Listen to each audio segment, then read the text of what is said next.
వరంగల్ జిల్లా వర్ధన్నపేట ప్రభుత్వ పాఠశాల అసాంఘిక కార్యకలాపాలకు అడ్డగా మారింది. విద్యార్థులు విద్యను అభ్యసించే పరిస్థితి లేకుండా పోతోందని ఉపాధ్యాయులు ఆవేదన వ్యక్తం చేశారు.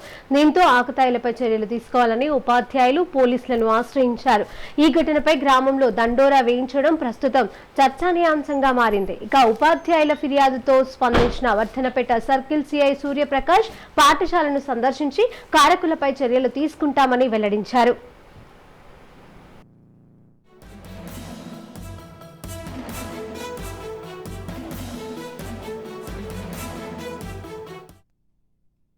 పనివేళల అనంతరము మరియు హాలిడేస్ లోపల గుర్తు తెలియని బయటి వ్యక్తులు అంటే గ్రామానికి చెందిన వ్యక్తులు మా పాఠశాలకు వచ్చి మత్తు పదార్థాలు సేవించి బాటిల్స్ పగలగొట్టడము, గోడలపైన ఉమ్మివేయడము, వామిటింగ్ చేసుకోవడము, సిగరెట్ పీకలు అన్నీ కూడా వెదజల్లడం వల్ల పాఠశాల అపరిశుభ్రంగా మారుతుంది.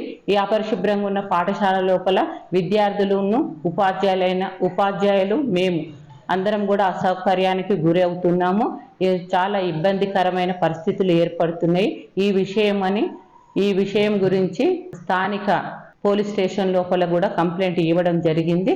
మరి ఈ విషయమై గ్రామ పంచాయతీ వాళ్ళు కానివ్వండి, అధికారులు కానివ్వండి, మరియు పోలీస్ స్టేషన్ స్థానిక పోలీస్